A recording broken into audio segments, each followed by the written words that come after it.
Protests erupt again over the virus shelter-in-place orders. Here's why some governors aren't budging. So this is CNN. Shelter-in-place orders boiled over with protests ignoring social distancing guidelines and packing state capitals and street. Jesus is my vaccine, said one message on a tractor as it drove past the crowded state house in Harrisburg, Pennsylvania. Okay, well, I'm glad Jesus is your vaccine, but he also made real vaccines for us to have. Freedom over fear, said one protester in Indiana. Shut down the shutdown, another sign in Maryland read.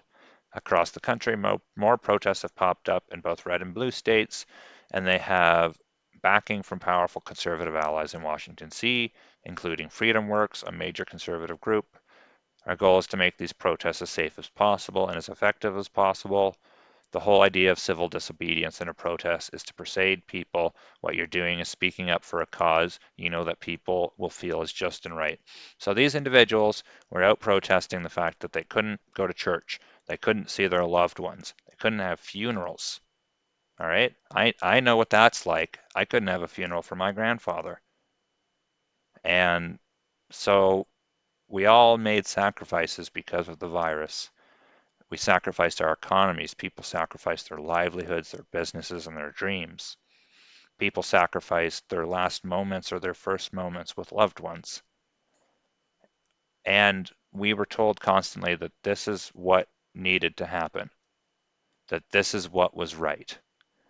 And for all we know, it was right. For all we know, it is what needed to happen. You know, we had healthcare professionals coming out and saying, this is what we need to do to not overburden the healthcare system. All right. But if we aren't doing these things because we do not want to spread the virus, if we are trying to be careful about overburdening our healthcare systems, healthcare workers are kneeling for George Floyd. They made a salient point. They were helping patients breathe over the virus, and this poor man wasn't able to breathe. Someone kneeling on his neck for 8 minutes and 46 seconds. Awful. No one's defending it. No one's saying it was right. No one's saying that someone, one of those officers that was milling around there, shouldn't have stopped him. Hospitals around the country have spent the past few months fighting the virus. Uh, just to hear George Floyd say, I can't breathe, was painful for many doctors and nurses and healthcare workers. A registered nurse told CNN that she's been drilled throughout her career on ABC's airway breathing and circulation. His airway was compromised. At a moment like that, you immediately help someone. So she was just part of a group of healthcare professionals who protested police brutality Thursday at Jackson Memorial Hospital and knelt to honor Floyd. Kneeling here today for 9 minutes and knowing that's how long he was knelt on the ground with his airway compromised really bothered me as a nurse. She held a sign that said, take it from an RN. When someone can't breathe, help them. I agree. But when you see in this picture here, these people aren't social distancing. I'm sure people have masks. Not all of them, but I'm sure people have masks. But there is absolutely, unequivocally, no way to know that you aren't spreading things around. And okay, maybe these people aren't worried about themselves. Maybe they think that their cause is bigger than them. But what about their loved ones? Or what about the people who sacrificed just a few months ago for the same reason? That we couldn't do these things. We couldn't protest the lockdown to be able to do these things because we're all a bunch of yahoos who want to spread the virus. Well, why wouldn't that same logic apply now? And if the virus is gone, why haven't we opened up? Why, if people want to be able to protest the lockdown at this point, it's part of their constitutional or democratic rights to be able to do so. And I'm not arguing that the peaceful protesters for George Floyd shouldn't be allowed to do what they're doing. But things like the Chaz, the Capitol Hill Autonomous Zone, or things like the looting, that's wrong. And we need to unequivocally denounce it, or it will continue and it will escalate. And we'll come to a point as well, by the way, where these people screaming that all these people are racist, that all these people are doing all these horrific things, you will get those actual people to come out of the woodwork. They will seize the moment, the confusion, the chaos, and they will try to counter what you're doing with their horrific ideas. So you cannot allow your democratic right to be subverted by violence, hate, rage. You can be angry while you're protesting, but the rage to the point where you're burning things, where you're looting, where people are being killed, isn't that counterintuitive? Are you not protesting because someone was just killed? I just am I wrong? I don't pretend to know everything, but to me it really seems like it doesn't make sense. Why one and not the other? Just someone in the comments, please tell me. Is it because one cause is actually that much greater and that's why we are, you know, protesting it and it's being shown in the media as okay, outside of someone like Tucker, who, by the way, is being viciously attacked for sharing his opinion, which is not even a controversial opinion, in my opinion. I'd like to talk about a few more things just rather quickly, just kind of get through them very fast here.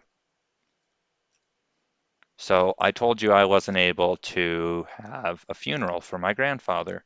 And again, that it was because of the virus. So even at his internment, where he was buried, we were only allowed to have 6 people. We had to be socially distanced. We couldn't touch each other, yada, yada. We couldn't go somewhere else after the fact. And we were actually told by the people who owned the cemetery and ran it that government agents were there watching us to ensure we were social distancing.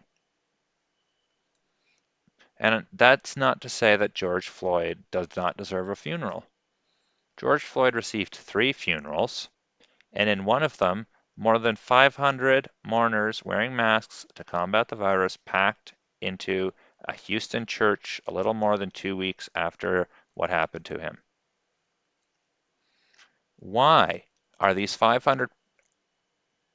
I'm not arguing that people shouldn't be sad or shouldn't be allowed to mourn, but to allow 500 people to pack into a church, I would argue that he probably didn't know all those people. Did all those people really need to be there?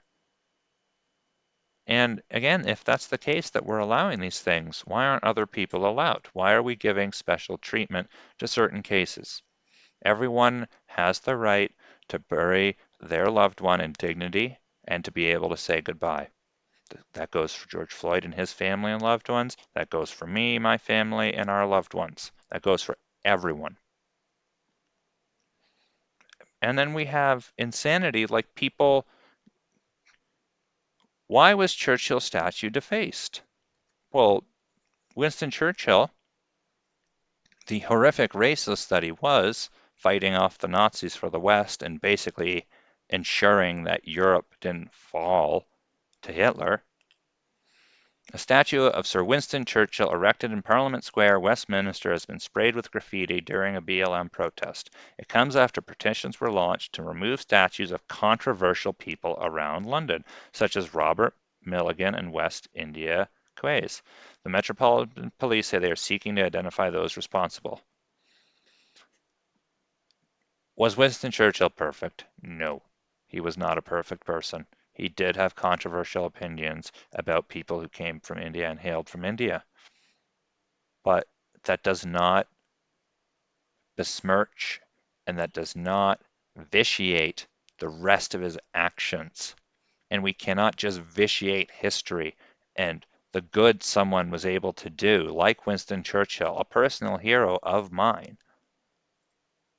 He was a real person. He had faults, but he tried to work to overcome them, to be a better person, to do what was right for his queen and his country and for the people of the world. And he did. And now he's just some horrific racist. That's how we're remembering him? Seriously. That that doesn't work. That doesn't make sense.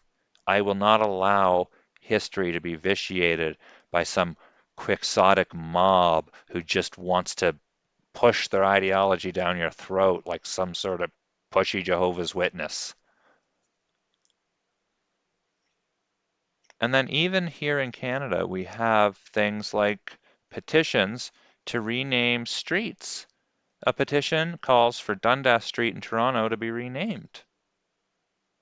And so Robert Dundas was apparently, oh, sorry, Henry Dundas, an 18th century Scottish politician who the street is named after, is apparently highly problematic.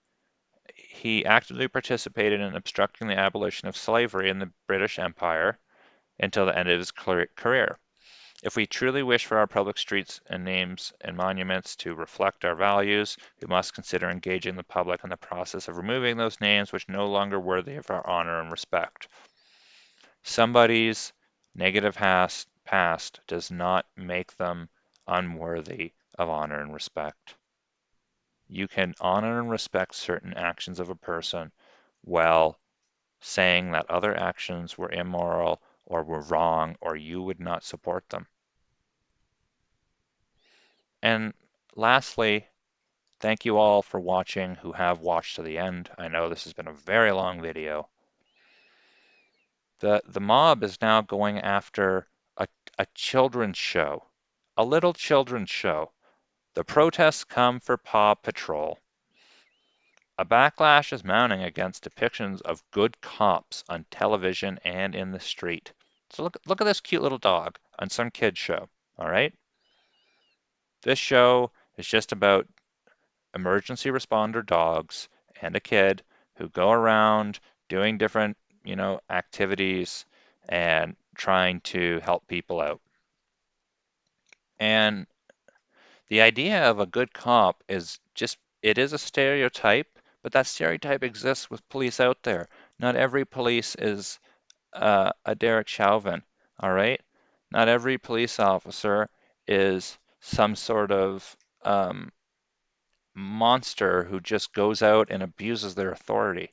Again, they exist. We must denounce them. We must work harder to make sure that they don't exist as frequently and their actions, are seen by all so that they can be denounced and pushed into the corner even further. But these are things that I don't see being discussed by the left. A lot of the things I've talked about in this video, I don't see it being or having been discussed at points throughout this. And to me, these are all points that are worth bringing up and discussing. That does not make any of the points I've brought up today absolute truth or absolute fact.